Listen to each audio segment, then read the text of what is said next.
Welcome to the Traders Clinic, your regular shot in the arm of trader insights, philosophy and knowledge, brought to you by two professional money managers, Ali Crooks and Charlie Burton. In each episode, we cover all things from the world of trading and answer your burning trading questions. And we've got plenty to go through in this episode. We try our best. We do. So, I like the phrase we've used here. It's always darkest before the dawn. Dun, dun, dun. So where are we going with this one? Yeah, this is about essentially, I guess, trader conviction. It's about a whole raft of experiences that traders are going to have. But when you've had a drawdown, someone who's less experienced is more likely to walk away. Just at that point, when the last thing you need to be doing is walking away from the market, and so I'm walking away from it. I'm going to leave it alone for a few weeks, or if you're an intraday trader, I'm leaving it for the next day or two, and then you go and miss all the good setups when they come along. So it always feels darkest before dawn. I'll give you a personal example. Back in 2018, I had a decent drawdown period for about 9 months, and as a swing trader. And if I didn't have that thick skin as a trader, it would have been very easy for me to think, I won't take that next trade, that next setup, because every other one has failed. And yet that next one, when everything feels pretty gloomy, you think, oh, well, it's probably going to lose, whatever, but I'm going to take the trade because I'm just going to take them. And as they come along, that trade ended up, that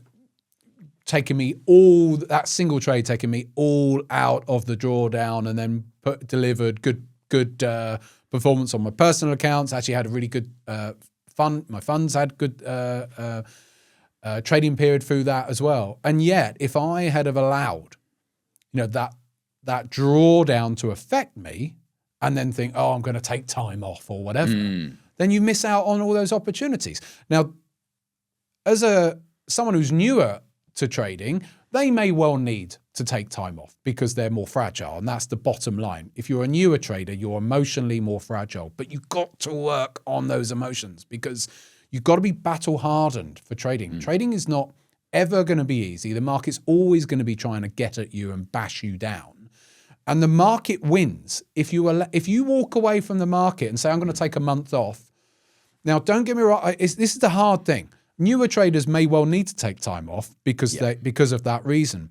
But you've got to be really careful, because you go and take that month off and it'll be Murphy's Law that during that period you would have ended up you've just missed out on all the great setups. Yeah, I think the thing that is important for the newer trader is to distinguish if they are trading in a way that warrants them stepping back, i.e. they're breaking rules, they're over leveraging, they're doing a whole host of things that on some level they know they shouldn't be doing. That might be where they need to go, you know what, you need to step back, you need to take a break because you're on a suicide mission. You're doubling up, marketing, you're doing stupid stuff.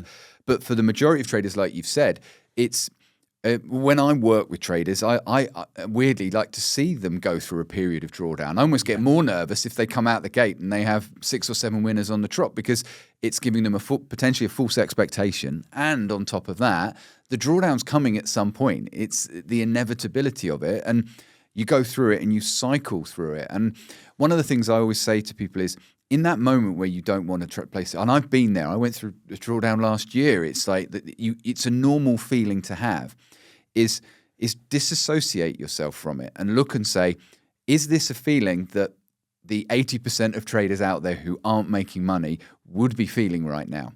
So if you're feeling that angst, you're feeling that I don't want to place the trade, or you're subtly fiddling with your strategy, or like you said, I'll just take a week off. All of these what we call avoidance behaviors. If that's what other traders are likely to be feeling, then you've almost got to do the opposite. So if you acknowledge that feeling, go, yeah, that's probably what everyone else would feel in this situation. Well, I just need to do the opposite. I've got to push through, because everybody else in this same situation would be feeling the same way as me and wanting to run off and not place a trade or go down the pub or do something different. Yeah. It's having that self-awareness the awareness of self to recognize, like you've just said, when in the pit of your stomach you want to run for the hills, that's where you've got to front up, because it's no different to other walks of life, that when you fall over, you've got to stand back up again. And failure is not a bad thing. In trading, like in other, it's not necessarily a bad thing. When we talk about failure in trading, yes, you might fail because of the wrong types of trades, like you've just said, emotional trading, over trading, all those sorts of things. But you still should learn from that. And failure also comes when you've done nothing wrong as well. And that's when you don't want to, coming back to the subject, it's darkest the hour before dawn. You don't want to walk away from it at that point. Even though in your stomach you want to, you've got to front up and recognize that if I don't front up here, the market has won. If we gamify it and say, and I know I talk about this a lot, that the market's the devil, he's trying to get you to walk away. He wants you to take that time off so that you miss out on all those, potentially profitable trades. Because that's what the masses do. Coming back to what you just said, what are the masses going to do? Oh yeah, they're going to walk away from it and get either because they're angry, frustrated, or disillusioned. All those reasons. Oh, I'm going to take a break. Just at that point, you take that break, then you've just missed out on those massive moves. I've been there myself with traders, and they've been following what I'm doing. And then, of course, I go and have a few losers, and then the big one comes in, and they're like, oh, I didn't follow you on that one, Charlie, because you just had a few losers before. I'm like, fair enough. But that's why it's so important to master your mind, because if you don't master your mind, you're going to walk away. When things look really tough, there has to be a turn at some point, and usually the turns come fast. Yes. And if you miss out, then you've just gone and missed out on either a big single trade, which it depends on how you're trading. So it can either be a monster trade or a monster series of profitable trades, and you've just missed out on all of that. And then all that happens is you get even more frustrated because you realise what you've missed. And the game continues. It's the guys who can stay on top of all of that are the ones who just keep plodding along. And these other people are just all over the place, constantly frustrated because either the trades they are taking or the ones they're missing. Exactly. And I think that leads on to our next area really nicely, which is there's no substitute for experience. And I think this idea of cycling through these periods, you wouldn't necessarily expect as a new trader for your skin to be thick. Some traders are naturally, just by definition, what they've done in their life, their beliefs, are going to be more suited earlier on. They're going to be maybe stronger mentally, or just the way they've set their beliefs up is they're going to just be better from the word go. But all traders have to cycle through and build experience. This isn't something you learn in a book. This isn't something you can hear about it on podcasts like this, but you've got to be the trader that cycles through these different periods. You've got to get used to that period where you just don't want to place the trade. And I think it's an element of knowing what it feels like. The trader with experience goes, I've been here before. I know what this is all about. I know, and I've got the experience to draw on to know that, yes, I might feel this way, but it's not going to impact, it's not going to influence my actions. I'm going to do what's required. Yeah, let me give you an example. A complete different trading example. So, okay, let's say you've got to go for a quadruple heart bypass, and you've got a choice of two surgeons. You've got a surgeon who's been doing it for 20 years and has got a 98.9% success rate in all the surgeries he's done. Or you can take the surgeon who's straight out of med school. So yeah, he's done all of his qualifications and everything else, and he's passed. He's got a first class honours degree, and but you're his first patient. Which one are you going to take? Of course, you're going to take the one with all of that experience, because we can learn all the technicals. Coming back to trading, we can learn everything from a book, like you've just said, or you can go on a trading course, or you can whatever your means of learning the technicals of trading. But that is no substitute for the pressure cauldron of actually trading. Just like those two surgeons, One of them has got loads of experience, over 20 years of doing it, whereas the other one, it's like, oh, it's my first day sort of thing. And so it's the same with trading. And there isn't a substitute for experience. You can only replicate so much. Yes, you've got to learn all the technicals and all of that. But how can anybody today say, okay, well, I traded through the great financial crisis, so I've built up a load of experience, if they only just started trading in the last 2 years? Exactly. They haven't experienced the sheer volatility of trading through the great financial crisis until they have their own financial crisis to trade through. So they've only got so much experience. It's not to say that they're not building it, but they haven't got that. And all of these events, like the tech bubble, like all of these things, the flash crash in 2010, there's so many things that people, if they haven't experienced that, they've only been trading 2 or 3 years, their experience is limited. So there's nothing wrong with that, but always be aware that you can't 100% learn everything. There's some elements of trading that are just going to come with time. Yeah. Love that. And it's probably, sorry, one on. last thing. I was just going to say, actually, I was listening to an SAS. I was a presentation from an ex-SAS sergeant who's on the telly and stuff just this week, and he said, "What is our most valuable commodity?" And what he was saying was time, and it's so true. It really is. Our time in the market, time learning, yes, but time in the market and being around the market is so important. So there's only so much you can learn. The rest, you just got to be there. Just got to plod along day after day, year after year. Be there. Be committed to this. Be passionate about it. Love that. Love that. On to our question. So I think this is fascinating. Oh, sorry, right. This fascinates me. Because this isn't the first time we've had a question similar to this, which is it okay for me to trade at a 1-for-1 risk to reward ratio? I like this. I mean, the answer for me is simply yes. Yeah.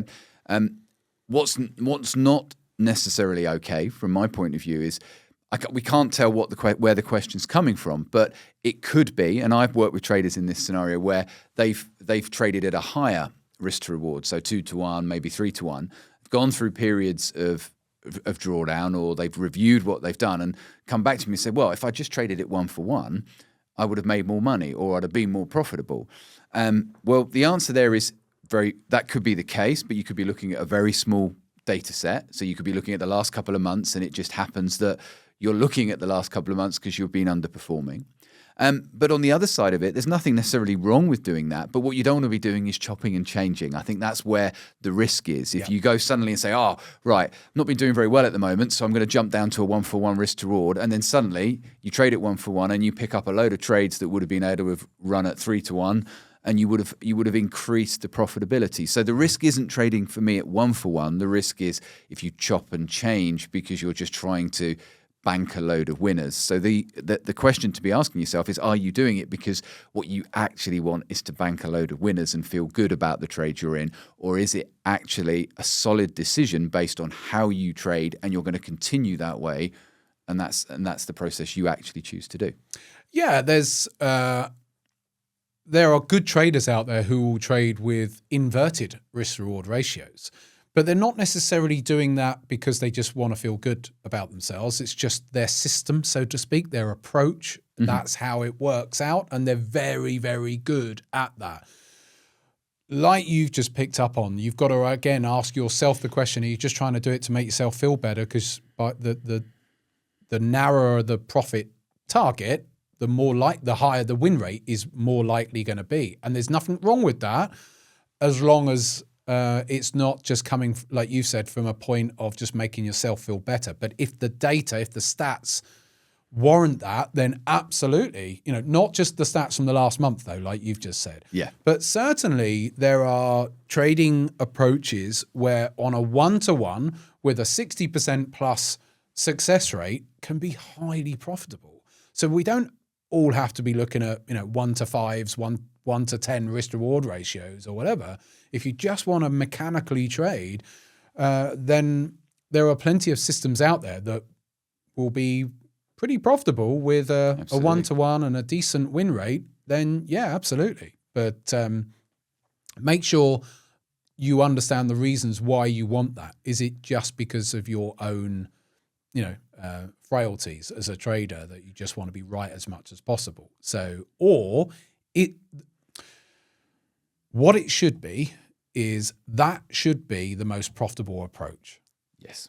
So you've back tested whatever the system is, and that is the most profitable. Now it might be that a 1-to-2 might be also profitable, and if it's only slightly more, but then you've, instead of having a 65% win rate, you're at a 49%, it's still profitable. But yeah, you've got a choice then.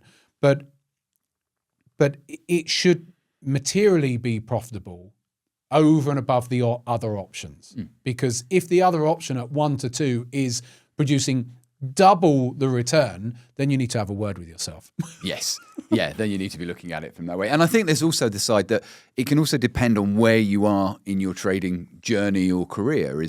I know traders that started and traded at lower risk to rewards and lower risk to reward systems when they were starting out than as they've gone through their career. So I think sometimes there's an element of thick skin there, but whatever you're trading, you need to be following rules. And like you said, if the numbers are screaming at you that 2-to-1 or 3-to-1 is the better option, then that's where you should be. Yeah, work on your mindset rather than thinking, I'll just take the easy option. Yeah, exactly. Good. On that note, his name's Ali Crooks. His name's Charlie Burton. Trade safely out there.